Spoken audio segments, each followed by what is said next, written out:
Ser velho ou ser antigo, eis a questão.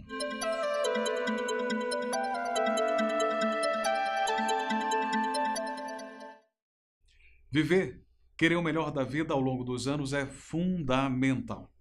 Isso pode ser alcançado através de escolhas saudáveis, entendimento das mudanças do corpo, do ambiente onde vivemos e do nosso planeta Terra. A origem das palavras muito nos ensina e educa. Velho vem do latim vetulus, que é o diminutivo de vetus, antigo, velho, idoso, que gerou também veterano. Velho e antigo parecem sinônimos, mas não são. Coisas velhas são descartáveis, coisas antigas têm valor. No início do século XX, na Europa desenvolvida, a expectativa de vida ao nascer andava ao redor dos 40 anos. Naquele tempo, homem ou mulher que atingissem essa idade provavelmente estariam se aproximando do final de suas vidas. Hoje, aos 40 anos, eles são considerados jovens. A expectativa de vida praticamente dobrou nesses países no decorrer do século XX, mas trouxe consigo uma série de problemas socioeconômicos. São muitos aqueles que chegam aos 70, aos 80 anos em condições físicas, às vezes, muito boas, mas já estão aposentados desde os seus 50 anos. Isto leva ao exercício para a Previdência Social, em manter o pagamento dos benefícios por um período que não havia sido previsto.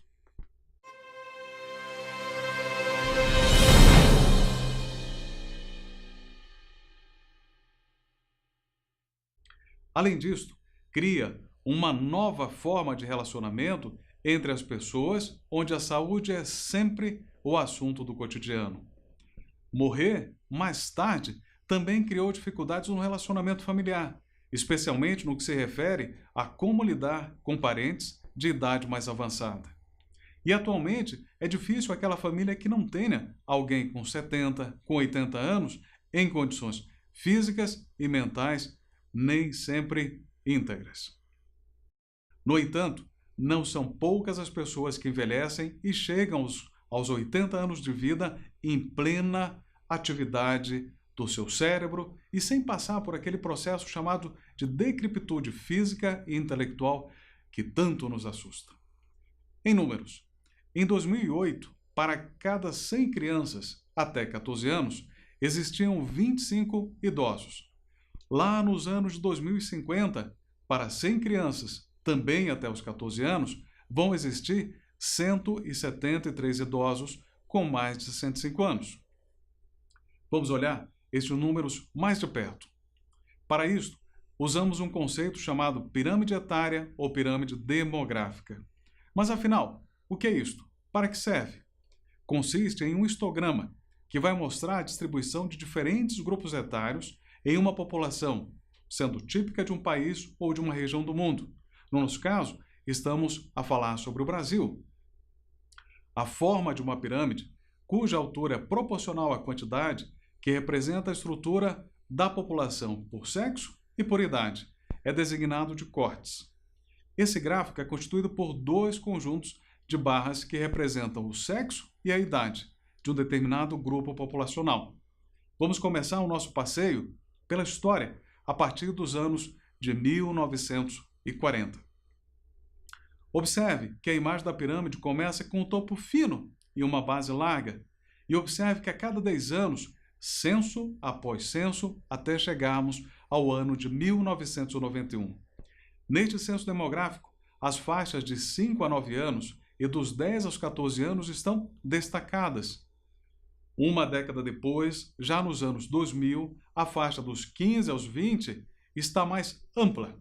E em 2010, a faixa dos 25 aos 29 anos chama a nossa atenção. As estimativas para os 10 anos seguintes, que são registrados a partir do ano de 2020, são as seguintes. Base menor, dos 0 aos 4 anos e dos 15 aos 39 anos, a população com um número maior. Lá em 2030, a faixa dos 45 aos 49 anos terá a presença significativa da população brasileira. Uma década depois, já em 2040, Os números estimam a presença importante entre 35 e os 59 anos de vida. Isto é mais que o acréscimo na faixa de 60 aos 64 anos que é esperado a partir dos anos de 2050. Continuando nosso exercício de futuro, quando chegarmos ao ano de 2060, a base estará ainda menor e teremos uma concentração da população entre 50 e 59 anos. E observe que nas faixas etárias acima, o volume de pessoas com mais de 60, mais de 70 e mais de 80 e também mais de 90 anos a gente consegue identificar. Em resumo, a matemática mostra que a realidade das pessoas com mais idade é uma questão de tempo. Por isso, vale muito entender essa dinâmica para plantar saúde no presente para colher também no futuro. Esses números mostram o resultado de muita responsabilidade. E junto com tudo isto, a expectativa de vida aumenta com o passar do tempo. Vejamos o gráfico do Instituto Brasileiro de Geografia e Estatística, o IBGE.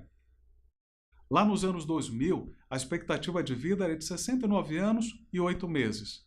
Em 2020, essa expectativa de vida é prevista para 76 anos e 7 meses. E lá em 2060, para 81 anos e 2 meses. De modo muito claro, muito nítido, as mulheres, sim, as mulheres vivem muito mais do que os homens. E observem que elas vão estar perto dos 85 anos, enquanto eles, nós, os homens, a expectativa será de 78 anos.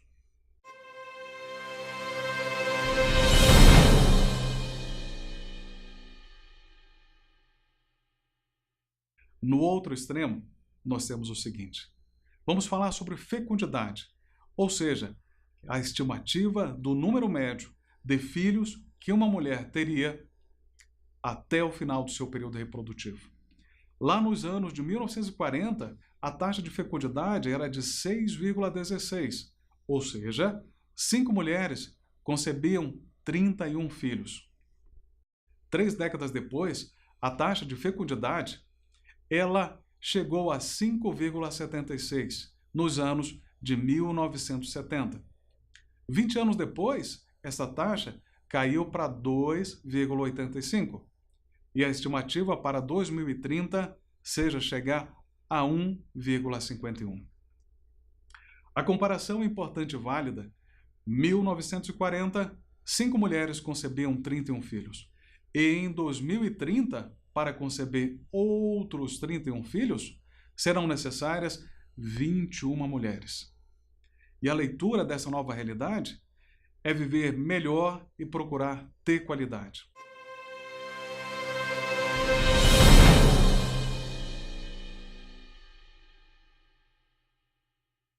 O Brasil passa a ter pessoas, muito mais pessoas, e no caso, muito mais mulheres, também acima de 80 anos. Agora imagine você, uma pessoa com 80 anos, tem um filho de 60, um neto de 40, um bisneto de 20, um tataraneto recém-nascido.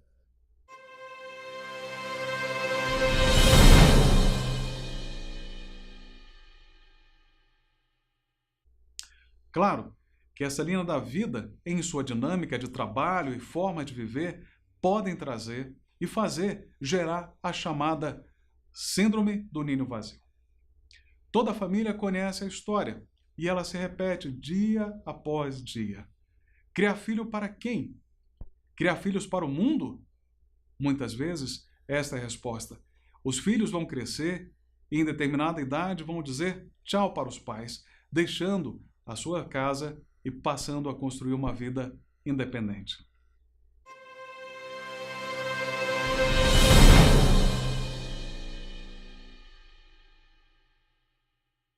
Antes, a casa era repleta de movimento, vozes de todos os lados, e o som vai diminuindo, diminuindo. E quem aparece? O silêncio. Ele passa a ser o rei do lugar. E a pergunta que surge, é possível evitar isto? A resposta é não. O ciclo da vida progride, e as mudanças fazem nascer a síndrome do ninho vazio.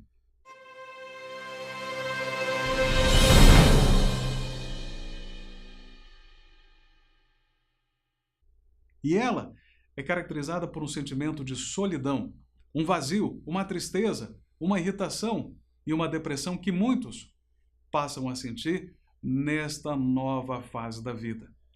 Embora os pais também sejam afetados, chama a atenção, nesta fase, complicada principalmente para homens e mulheres que passarão toda a sua vida dedicados exclusivamente aos filhos, até o momento do tchau e daquela frase, volto quando possa.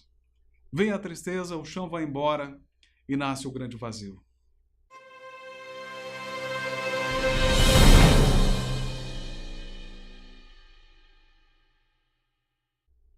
Sabemos que a vida é cheia de rituais. Isto é visto desde o momento que somos gerados, ainda no ventre materno. Depois disso, a expectativa para o nascimento, o primeiro xixi, o primeiro banho, o primeiro som, o primeiro papai, mamãe, vovô e vovó, e assim vai. Depois, a ida para a escola, e quando o choro se confunde com a alegria e satisfação do crescimento da criança. Na sequência, a adolescência, ou para alguns, a aborrecência. O tempo passa e surge o primeiro namorado, ou a primeira namorada. A preocupação do pai, da mãe, da família e o tempo. O tempo segue o seu caminho. Até que chega o dia do noivado, o casamento, e na expectativa que os netos possam vir. É interessante que sabemos que tudo isto vai acontecer, mas a despedida é difícil. O costume de estar com a pessoa e viver a vida junto muda tudo.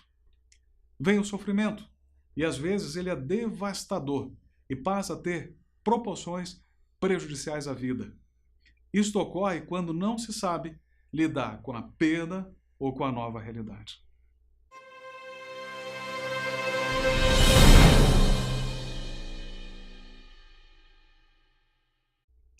A saudade pode virar angústia. Crises de ansiedade, choro podem surgir, mas sintomas, até a depressão do idoso. Este é cada vez mais comum e presente na realidade das pessoas. Eu chamo a atenção para o caso das mulheres, importante observarmos isto, onde as alterações hormonais são importantes. O humor vai oscilar? Sim. A autoestima diminui? Sim. E a mulher passa a estar muito mais fragilizada emocionalmente. Neste momento, a atenção tem que ser redobrada, porque ela vai precisar muito mais da compreensão do companheiro, das filhas e dos filhos.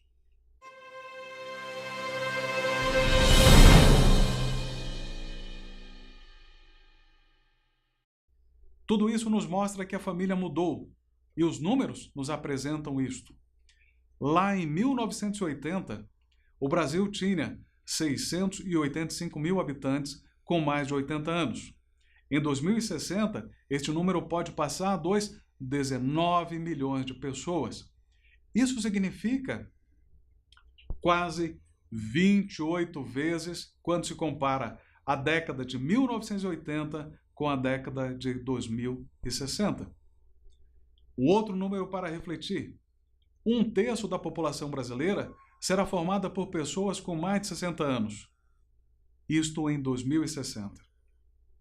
Seremos 73 milhões e meio de pessoas entre os quase 220 milhões de habitantes que o Brasil terá.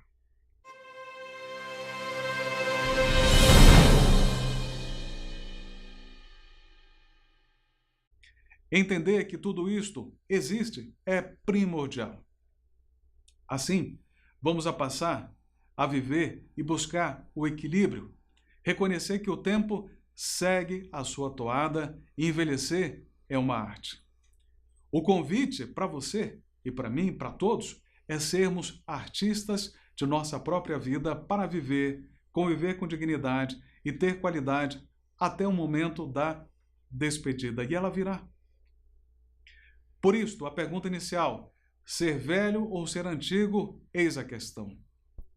O mundo se transforma, o tempo passa, a pessoa vive, a vizinhança muda, vem a chuva, volta o solo floresce e o ciclo progride. A resposta para tudo isto é individual.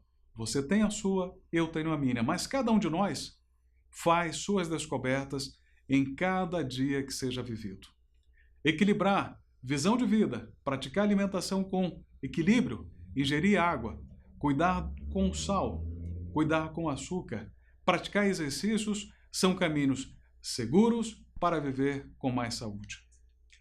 A filosofia já nos ensina que fica velho quem nasce pronto. O ser humano pode e deve ficar antigo. Para isto, vamos produzir, a cada amanhecer, a nossa melhor versão. Acumular conhecimento é o passaporte para ter saúde, é entender a qualidade de vida possível na idade que se esteja. Por isto, você que nos assiste, realize boas escolhas, tenha saúde e tenha prosperidade.